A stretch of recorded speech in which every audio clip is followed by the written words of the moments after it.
That's a Stallone line right now.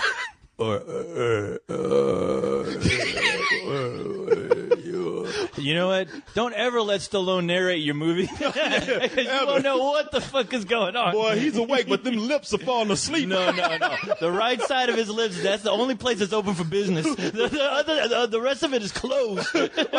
His top lip is watching a movie. His bottom lip is reading a book. They're doing two separate things. I know. And he's trying to get them words out.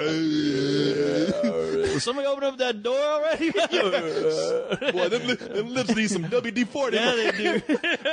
I ain't never heard nobody's lips creak when they try to open. I know. It's like, damn, dude, quit working out your goddamn lips. Your lips are so goddamn muscly, they can't even move. Damn, boy, I know. Shit, that fool's bottom lip can lift a dumbbell, man. It turned into a dumbbell. It is a dumbbell. Shit, he's having trouble lifting that shit up. I know. He's having trouble lifting that shit up to just make words, man. I know. That's why that left part or that right part is dangling down, trying to grab onto dear life like Tom Cruise on the side of that mountain. Yeah, man. Shit, them lips are ready to go. I know. It is strange though. Listening, even in the Expendables, I don't think he sounded as bad. But in this movie, I was like, who they got narrating this shit? Lurch? Goddamn Addams Family? If they make another Addams Family movie, yeah. Put Stallone on some platform shoes and in a tuxedo, let him answer the door. Nice tux. Yeah, because outside that tuxedo and just putting him, making him look tall, because he's short. Oh, no, he is a short motherfucker. Yeah, but just outside of putting a tuxedo on him and making him look tall, he's Lurch, man. He is Lurch. Either that or he's starting to look like a California raisin, too. Especially when there's scenes in the opening of this movie where they go through his criminal background, and they have pictures, they took, the promo pictures from Rocky, and then another shot from Rambo. Yeah. And then and then another picture comes up, it's like, what the fuck is a California raisin doing up? Oh, that's Stallone now. What that mound of clay come from with that wig on it? Yeah, I know. All like, I just want to interview that dude, and if I see him, I just say, hey, man, just say one thing for me. Say, you rang. That's exactly how it sounds. I'd be like, man, forget it, man. I ain't got no day. But God bless him, though. Yes. Oh, God bless him, man. I still enjoy looking at that fool, man. Oh, hell yeah. I mean, like I said, just like Schwarzenegger, when he's on screen, I don't know, there's that inner child that just gets happy and excited just to know, all right, this motherfucker's here to kick ass and chew bubble gum, and guess what? Yeah. His face look like bubble gum. Yeah, his face, exactly. and that's what you're gonna get, especially with this movie. Man, this movie, let me just explain to people, because would you agree, co-host? Right off the bat, we got to let people know. This movie's not going to get a lot of good reviews. Oh, hell no. And a lot of people are going to come out and they're going to tell you how bad it is. And I don't give a shit. Yeah, at this point, who gives a fuck? Yeah, who gives a fuck? This movie is gritty. It is dirty. It's muscly. I mean, it's gummy. It thinks it's gummy. You can't understand a goddamn word anybody is saying. It's squeaky. Squeaky. But you call it a lot of things. You can call it good, you can call it bad. But one thing that I think that this movie really relies on to rise above your average action film is that, just like I said with the Last Stand, it's got a sense of humor. It does. It has a great sense of humor about it, and that is the one thing that really saved it. Yeah, and it's not like the Last Stand. With the Last Stand, I mean that was almost cutesy humor, especially for a rated R movie like that. Yeah, it's like looking at Schwarzenegger going, oh, he's old, but he's still doing the same old tricks. Look at that old dog work. Look at Grandpa. Look at Grandpa shoot that guy. Look at him run. No, that movie was a straight up comedy. It is. I mean, and that's probably where some people saw fault with the film. They didn't know what to make out of it. It was one thing or another. But this movie, it's not the same thing. It's this is a movie that is a straightforward, as you say, gritty action film, but there's a lot of humor just with Stallone. The dialogue starts out terrible, but once he teams up with the cop that's on this case that involves him, which we'll get into plot in a little bit. Once he teams up with this cop, he has he's like riding around with your drunk dad. He is. What's wrong with you, boy? You know what you're doing. Get out the way. Let me do this for you. Yeah, constantly telling you how stupid you are. Exactly. You don't know shit from your ass. He's saying racist shit. He's racist shit. He's just tolerating you being in the car. That's all it is. Exactly. He's just tolerating you. But Stallone, man. There's a reason why Stallone has. I'm sorry for making fun of Stallone, man, because there's a reason why we still love Stallone. Mm-hmm. Stallone at this point, I look back at his career. Stallone he just looks like a guy that's just happy to be there. He is. I mean, he is one of those guys that, I mean, he has a lot of charisma when he's on screen. And it's not like, there's times when it's not like he's trying to do anything outside of his realm. He knows very comfortable who he is as a character actor, and he makes it work on the screen. You know what? You're exactly right. Stallone is somebody, I know that he's tried some things in the past, and he hasn't had the success that he's always wanted with. Mainly comedies, usually. A lot of comedies that he fucked up on. Anybody remember Rhinestone? Oh, God. Anybody stop or my mom will shoot? Oh, shit. And there's sometimes that he did it to success and nobody gave him any kind of attention. Copland. Copland. I was like, give that guy another fucking Oscar, please. I mean, it's about his character they played was about as good and sympathetic as Rocky was, It's seriously, man. And the guy, I mean, there's a reason why he's the entertainer that he is today. I mean, the guy's had whatever he's had success with it. You can say what you will about his failures, but a lot of his successes have been phenomenal successes, and he's finally just come to embrace who he is, and people love him for that. Oh, yeah. That's why, say what you will about the Expendables, which I know we said a lot of bad things about. We do say a lot of bad shit, yeah. But people love him. People run a flock, and I was excited about the Expendables because you know what? I thought he did a movie that, as far as trying to get back to that old, paying homage to the 80s films, I thought Rambo did that in spades. Rambo is still the best, the best return to that 80s action movie era that everyone is still trying to get on film, but they just can't do it. Stallone already did it. He did it before he even did Expendables. And that's what works about this movie. Mm-hmm. There's a lot of things that work about this movie that are a throwback to that 80s. I mean, at a time when hipsters want to do this big throwback to the 80s. I don't know why a lot of people would criticize this when that's what this movie is clearly trying to be. It really is. Throwback to 80s action films. If you want to go real deep with this is even directed by a guy who had a lot of 80s action films. Jesus, what am I talking about? The guy that directed a lot of movies back in the 80s. Walter Hill. Yeah. This movie, I would say, is the closest thing. Forget that sequel to 48 Hours, man. This is the closest thing that you're probably going to get to something of a 48-hour sequel. Oh, yeah. You know what I mean? Because in 48 hours, it's like The Odd Couple. Exactly. I mean, being in a car looking for guys to kill. Exactly. Mm-hmm. In 48 hours, you had a white cop who teams up with a black criminal. Mm. In this movie, you have a white criminal who teams up with a Korean cop. Yeah, exactly. And what this movie is, don't expect no deep plot in this because it starts out with Stallone as a hitman. He's out there with his partner. They go to do a job. The double cross happens. They go do the job, but somebody was waiting to kill them too. And so the hunters have become the hunted. Yeah, and it's time to get revenge. And Stallone ain't having that shit. Oh, hell no. Not Stallone on his watch. Said, hey, fuck this. Whoever did this to me is going to die. Oh, dead. Yeah, I probably said it a little more clearly than he did. In the movie, he just said, well, you go double cross. See, I had to read that on the Wikipedia just to know exactly what he was doing. Now, of course, the guys that double cross him, the higher ups, the police are after him too. And there's a cop who has come to New Orleans where this movie takes place. Sergeant Kabuki, man. Pretty much. Detective Taylor Kwong. Yeah, played by Sung Kang, who was, you remember this guy? That is the guy from the Fast and Furious Tokyo Drift. Han Solo. The guy who they killed and brought back. From the dead somehow. Yeah. Exactly. Yeah. So good they couldn't keep him down. Can't keep a good Korean down. No. But he plays a detective who figures, hey, to get to these higher ups, I got to team up with this asshole hitman right here. But he says, hey, you know what? Hey, once this is done, you're going down. It's like, that's a great way to start a friendship. Yeah. I know. I was like, Jesus, what an asshole, man. Because Stallone plays a guy named Jimmy Bobo.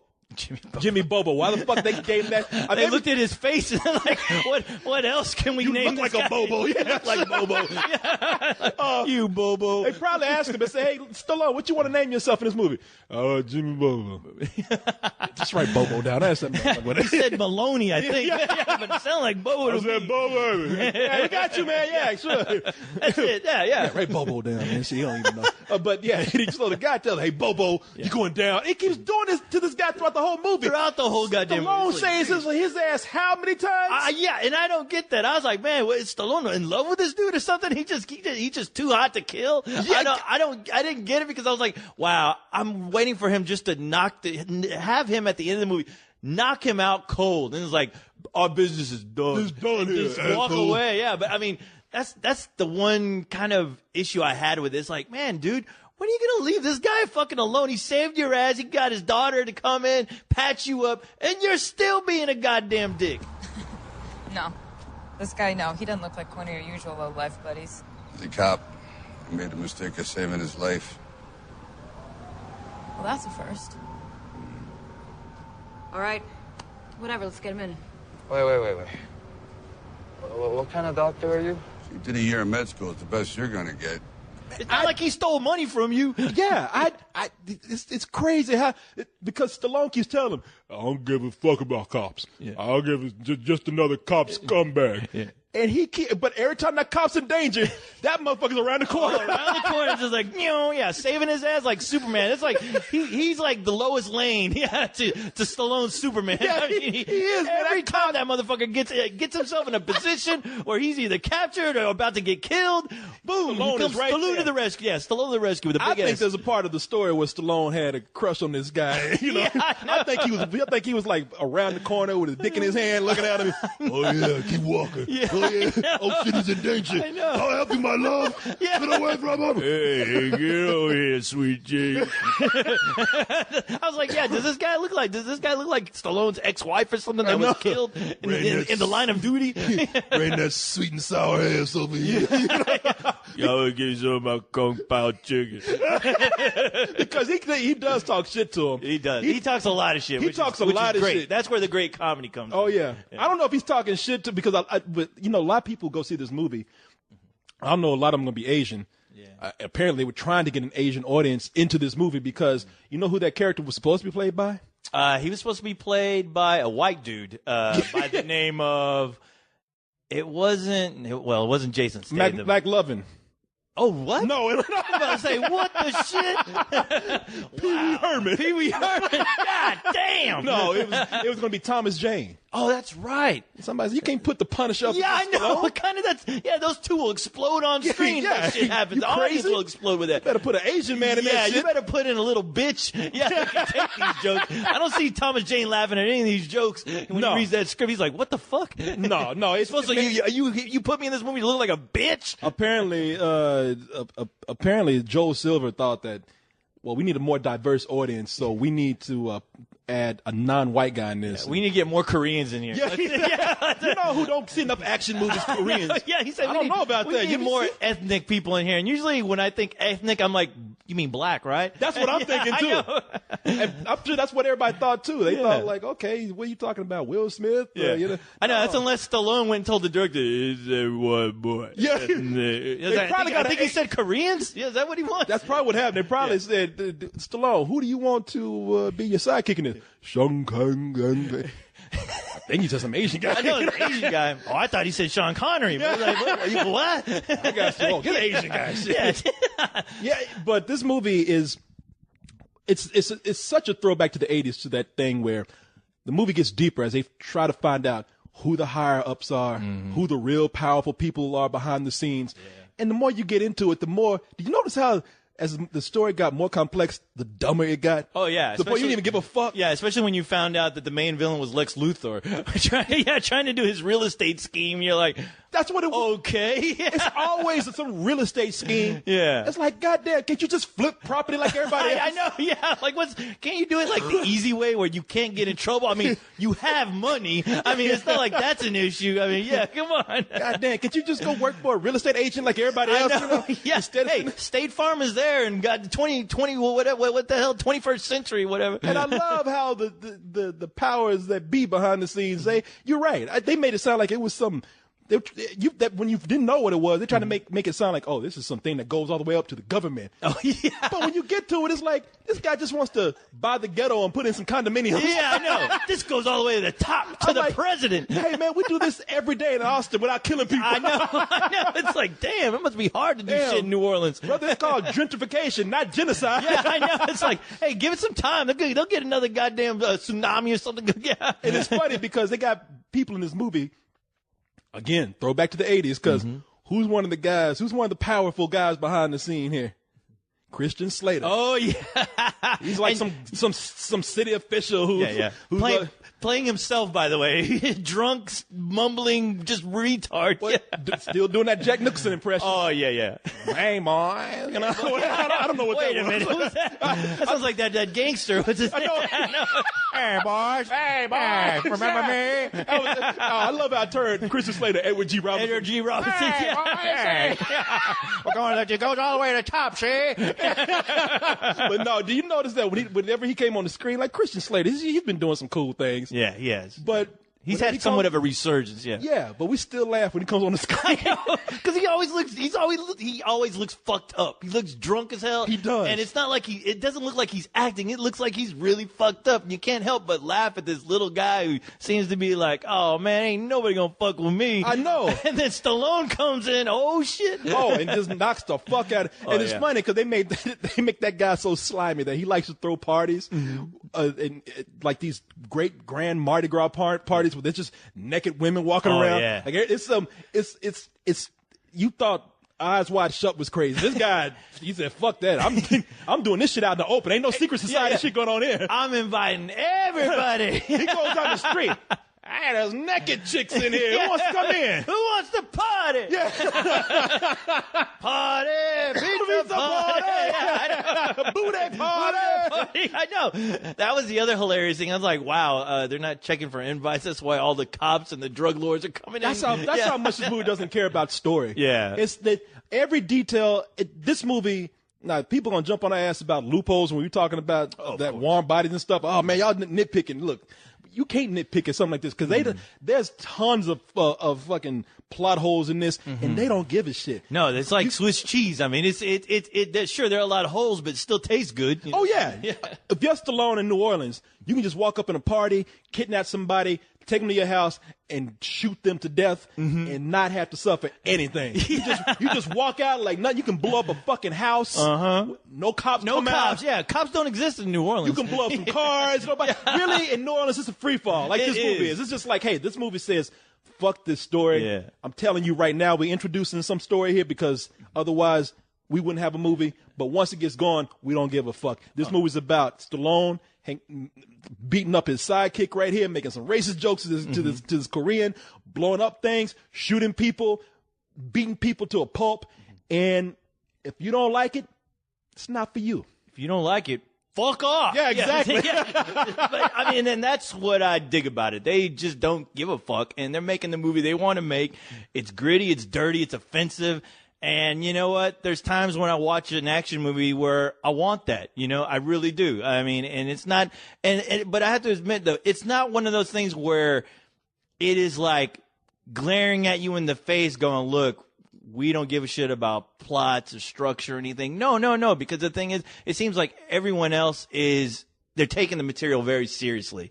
And I think that's part of the fun of watching it, you know? Yeah. Where it's one of those things where you can just, you can nitpick it to death, but at the same time, when those guns start going off, when those fight scenes happen, it's just like, you don't give a fuck. You know what I mean? It's almost like you'll ask me, some people will probably say, well, you're always talking about story. They're always talking about you care about the script. Right. Why are you giving this movie a pass? I'm not saying I'm giving it a pass in as much as this is an action film, and this movie wants to concentrate on what it does well, the action. if you're not trying to tell me some complex story through the whole thing, if your priorities are in place. Yeah. If you're not trying to outsmart me with your story, going, okay, look at my shit, be impressed by it, be impressed by this complex story that I've woven that, only you can understand when I explain it to you at the end. Yeah. No, they don't, they're not doing that here. No, they're not. It's almost as if the movie wants to say, we got to be a whole movie. Okay, let me get this villain something to do real quick right here, so we can keep the movie going and keep Stallone going after something. But they know good and well that this is a flimsy story. I mean, you look at this and they know they're really not trying to do that, and even that would still fail if you didn't have somebody with the charismatic attitude of Sylvester Stallone. When I say attitude, I mean attitude, because this guy can carry. This is the only guy that I can see walking around like he's got a stick up his drunk ass, and still turn that into somewhat of a swagger. And there's something about that character that is very, very much likable. He's not changing who he is. There's no part in the movie where he's like, maybe I should treat you cops differently. No, not at all. He's very much the same guy he is from beginning to end. And, there is some kind of loyalty to his profession and his job that he just, he doesn't even have to tell you that. You can just watch him on screen. You can see the things that he does, and, and it. It's almost like you already get his backstory just through how he handles himself throughout the entire movie. Yeah, that's great. If you follow this guy around, watch him beat up a bunch of people, watch him pick on his sidekick, it can be fun. Now, granted, everybody else in the movie, they're nothing. All right. I mean, really, they're nothing. Jason Momoa, the guy who played Conan and was that fucking crazy tribesman in Game of Thrones. Yeah. He gets some more speaking lines here.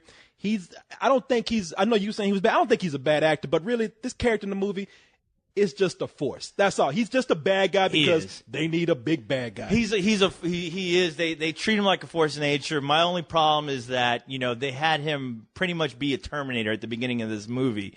And then at the end of the movie, they were kind of like throwing him lines to where he's being very jokey, where I was like, what, this guy is really only good at one thing. Looking pissed, having that scowl on his face 24/7. I mean, there's a scene where you see him emerge from the swamp, and he still has that scowl like, and it's like it doesn't leave his face. It's the same one that he had in Game of Thrones, and it's the same one that you saw in Conan. And he almost comes from that school of acting where just almost like where Schwarzenegger came from, where he was great. When you looked at Schwarzenegger, it's like the guy's a presence. He's fantastic. But the thing is that they don't give him a lot of lines because they know, look, this guy is meant to play a robot, a murderous robot, or he's just supposed to be Schwarzenegger, the guy that we remember being the robot. Yeah. And it works for him. With this guy, when they start giving him lines, you're like, okay, this guy is not really good at kind of balancing this material out. And I'm like, oh, this guy seems to me like a one-note kind of actor, Yeah, well, that's the thing. He probably came in and said, what's my motivation? Big. Yeah, big. You just big. Look big and mean. Well, what's my character person? You big, man. Just fucking walk in the room. That's it. Yeah. You are a Terminator, all right? Yeah, exactly. Walk in the room, stab somebody, shoot somebody. That's your fucking motivation. Pretend you're Arnold. All right? That's it. That character is there for no other reason just to be big and kill people. And that's it. Yeah. It worked for Schwarzenegger playing a robot in Conan. We tried to make it work for you. But they got some crooked cops in here. Yeah. They're nothing. Those characters are throwaway characters. They're almost laughable. Yeah, that's what I'm saying. They try to put in this intricate thing in here. They don't give a fuck. They can't even make these crooked cops look convincing. And this crooked cops got crooked teeth. You can see them a mile away. Yeah, exactly. And that's the thing too. You can just you kind of already know where this is going before they even introduce that part of the story. You already know. Yeah. I mean, and this is what really had me laughing. And I gotta look this guy's name up. Adewale Akanuye Agbaje. I just call him the Negro behind it all. Yeah. Because in every movie, now that's the guy that played Mr. Echo on Lost. And he was Edabisi on that show. What was that show? Oz, that's right, and he's also in G.I. Joe, the first G.I. Joe. Oh, he's in that, yeah. Well, there are so many movies where he's in a suit and he's the guy calling the shots. Yeah.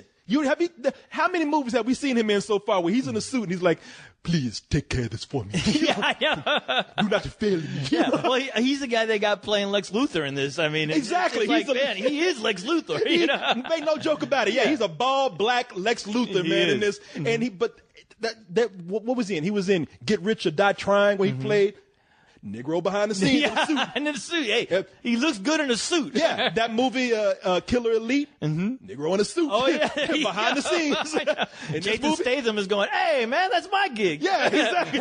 He was riding a car telling people, please, now listen to the plan and do not fail me. You know? Oh, yes. He always has a smile on his face. No matter what line, he's always smiling. Yeah. Always got something to be happy about. Yeah. And in this one, Negro in the suit, sitting behind a desk, in a car, always calling the shots. Yeah.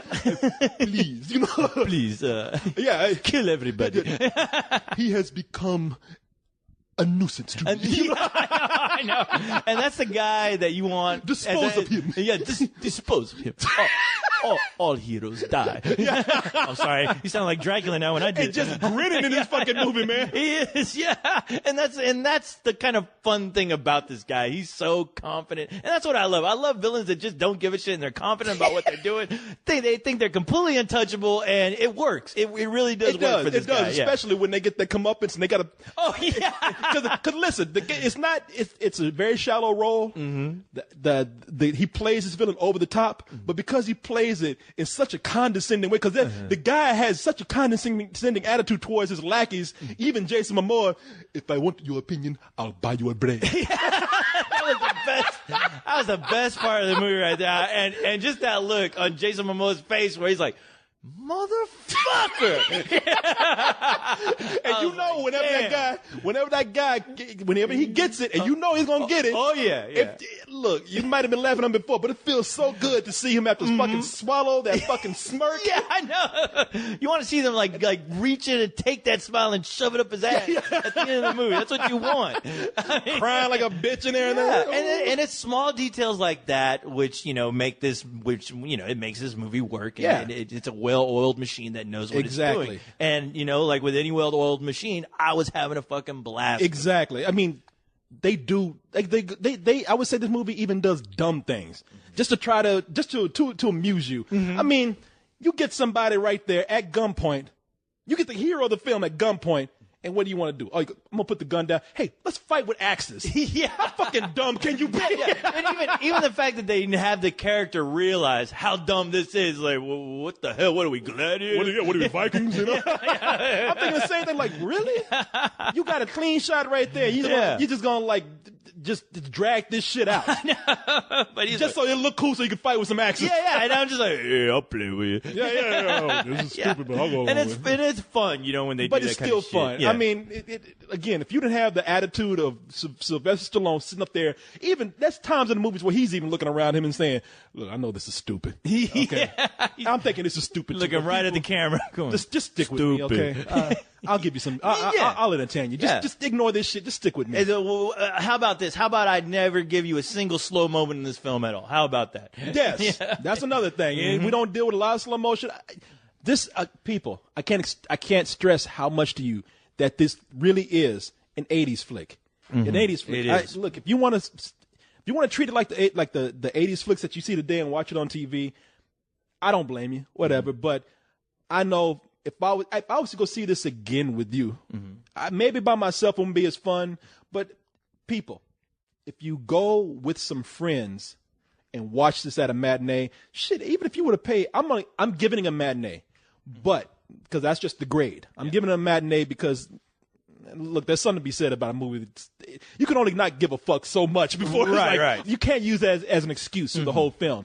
So I'm giving it a low matinee, but I'm telling you, if you pay full price for this and you went to see with your friends, you guys just had some beers before, you sneak some beers in, you got a flask, are you with your buddies and you snuck into a rated R movie?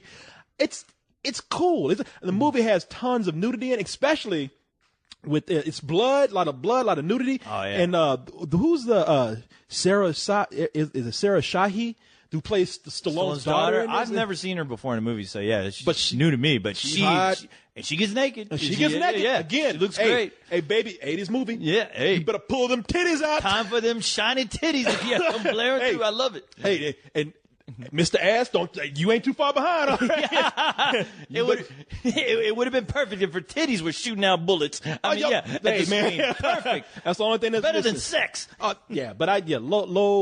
matinee for me. A lot of fun. Oh man, I'm right there with you, man. Hanging out with you guys, watching it. It was another midnight movie madness. Midnight night. movie madness. But It's gonna start you know at 10. Well, yeah, it started at 10. 10 o'clock movie madness. But it's fun. It's everything that when I watched the trailer, it was everything that I was expecting. At least what I got from a trailer. It didn't lie to me, and I appreciated that. And the fact that Stallone is just doing his thing, his charisma's up on screen. The guy still has the talent to shock and amaze you, especially when he's just being a badass on screen. He's playing a likable badass, a guy like any kid could watch and go, I want to be that guy someday. Yeah. But I mean, yeah, it's a fun ass movie, but no, it does have its problems. And I'm going to give you my rating right now. I'm going to give it a matinee. And one of the major reasons why I'm giving it a matinee is because I did have a problem with the cop. There's a point where you're like, okay, this guy has to turn around at some point and give Stallone's character some slack or something. But man, they make this guy the most incompetent guy in the movie. He's the fucking dumbest cop I've ever seen, man. He's like, I mean, he might as well be running around with Ace Ventura, Pet Detective, or something. But at least Ace Ventura has like something hilarious about him that you like. This guy is just like, man, he is just bitching throughout the whole movie. And and you're always expecting that middle part of the movie where the character soon, he realizes that, hey, this guy has been, saving my ass. I got to give him some leeway. It's almost like those Fast and Furious movies where the cop turns and realizes, like, these aren't terrible people. Yeah. But that moment never happens in this movie. I got to agree with you on that because I think that there was a lack of chemistry. I mean, if you're going to make a buddy film, we throw that word around a lot, chemistry, but a fucking buddy film. Yeah, a buddy film. You get these guys, Sylvester Stallone, he's lighting up. He's saving this guy. He's cool. He's it's almost like he adopted a pet Korean. And I know. Like a pet Korean chihuahua. Yeah, he just don't shut up and it's always he's a pain in the ass, trouble. but he's mine. Yeah, exactly. But this guy is just one note with that whatever code he has where he's like, hey, look, I'm not giving up. Once this is done, I'm taking you in. I'm not saying that couldn't have worked. I'm not saying that at some point in the movie he looks at Stallone and says, "Oh, buddy, I can't be mad at you." I mean, that whole thing could have worked with where they say, "I'm bringing you in," but there never was. I never got that feeling of one place where it really worked was The Good, the Bad, and the Ugly. Mm-hmm. You had Clint Eastwood and Eli Wallach. Eli Wallach. Okay. You have Clint Eastwood and Eli Wallach. These are two guys. They're never going to be buddies. Mm-hmm. They're never going to be best friends. But there's a moment when they have to come together and work together. You root for that. Oh, you cheer that on. When you get people, when you get characters in a movie from two different backgrounds, they might be enemies. Mm-hmm. They might just come from different backgrounds. They might just have big differences. But there's a point where they have to work together, and that never happened in this movie. Where this cop and Stallone, where they had to come together and join forces, and you cheered it on when they had to do that. Oh, yeah, no, there's not. I mean, I was like, shit, hell, He-Man and Skeletor managed to work with each other more than once, and they somehow got it right when they had to split ties, but not in this movie. I'm just like, really? Come on, man. Like, you gotta make this guy somewhat likable at the end, because at the end of the movie, he just seems like still a whiny bitch. Yeah. And I didn't like that. I didn't like that they did that with his character, because in some ways, I think they undermined that character. You never liked that character. But yeah, you just don't, man. And you want to. There's a thing you kind of want to. Well, for a buddy movie, you have to like both of them. I mean, there's a reason why they call it a buddy movie, not an asshole partner picture, I guess. That don't sound great. Yeah, not one guy with an asshole friend. Exactly. Or an asshole sidekick. Yeah, I know. It's like Stallone, if there were real life, the guy would be used as a human shield because he's so fucking annoying. Yeah. But that's the only reason why I'm giving it a matinee. Other than that, if they would have fixed that one problem, it would have easily been a full price for me. I can't help but not notice that throughout the whole movie. I agree with you. It makes me wonder. This is based on, I think, a French graphic novel. Yeah, it's based on a French graphic novel that nobody's ever read. That nobody's ever read. Yeah. Especially, I guess Stallone read it. Yeah, I hope he didn't try to read it to anybody else because there ain't nobody going to be able to understand that. Well, shit, listen to him. You probably think he's talking French.